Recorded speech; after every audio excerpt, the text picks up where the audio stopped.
Have you ever noticed how love can feel richer, warmer, even more meaningful as the years go by? It's like a fine wine that's had decades to mature, growing in depth and character. When we're younger, love is often fueled by the thrill of discovery, the rush of newness, and a certain impatience to build a future. But after 60, love can transform into something far more profound, a connection grounded in understanding, appreciation, and a deep sense of peace. I want to sit with you today as if we were sharing a cup of tea on a quiet afternoon and talk about why love often gets deeper in this stage of life. And along the way, I'll share some real stories of couples who have found a kind of closeness that only comes with time. My friend Helen met Carlos at a community dance group for seniors. She was 67, he was 71. Neither of them had been looking for a relationship. They were there for the music, the movement, and the joy of staying active. But there was something in the way they looked at each other, something that didn't need to be rushed. They started slowly, sharing dances and conversations, laughing about their missteps on the dance floor. One day, Helen told me something that stuck in my heart. With Carlos, I don't feel like I have to prove anything. I can just be myself. That's one of the great gifts of love later in life, the freedom to be fully yourself. After decades of experiences, you realize it's not worth bending or shrinking to fit someone else's expectations. True connection comes from honesty, not performance. Time also takes on a different meaning. When we're younger, we think in decades. Where will we be in 10, 20, 30 years? But after 60, the focus shifts to the present. We understand that each day matters more than the one before.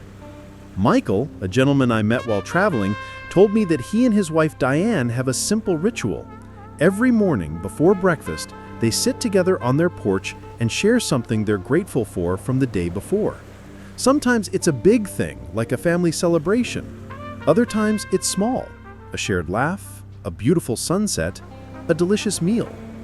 This daily habit has woven a strong thread of gratitude through their marriage. It's proof that love deepens when you learn to treasure the little moments.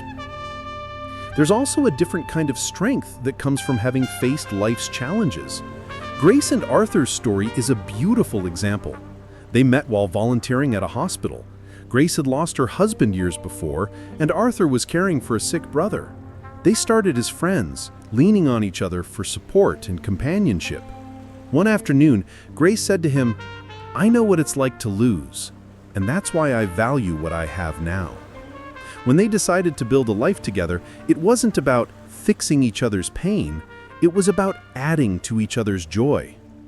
There's a quiet power in loving someone while fully aware that time is finite, yet choosing to fill that time with kindness.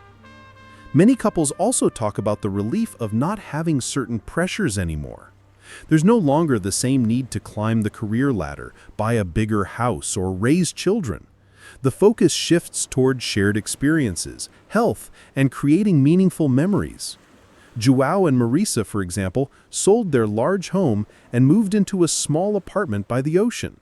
They told me, "We realized that everything that really matters fits inside a hug." That line has stayed with me as a reminder that sometimes less truly is more.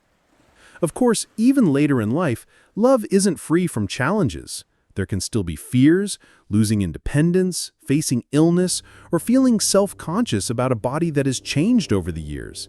But this is where patience and understanding become so valuable.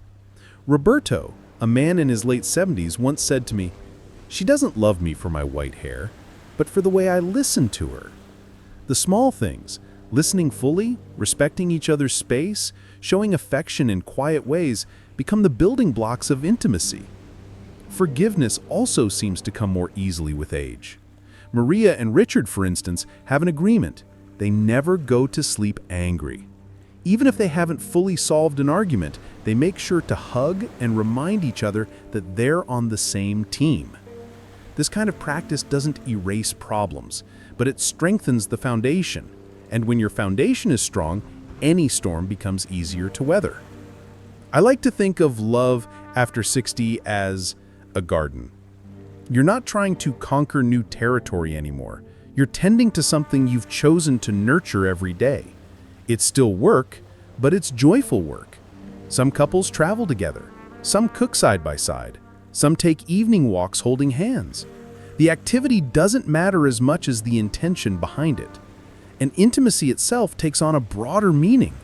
Yes, physical closeness can still be important, but emotional safety becomes just as essential.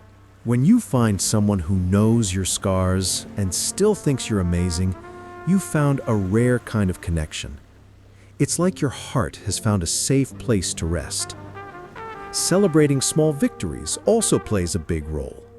Alice and Peter celebrate the anniversary of their first kiss every year, no matter how many years pass. They say it's their way of keeping the spark alive, reminding themselves that romance isn't just for the young. That's one of the loveliest lessons I've learned from couples in this stage of life. Never underestimate the power of small gestures. And maybe that's the real secret. After 60, love is less about grand gestures and more about presence. It's about showing up, giving what you can, receiving with gratitude, and not wasting time on things that don't matter. It's a quieter kind of love, but not a weaker one.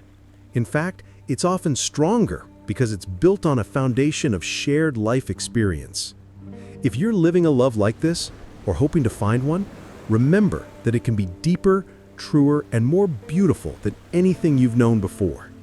And if you have your own story, I'd love for you to share it, because stories like these remind all of us that it's never too late to love again.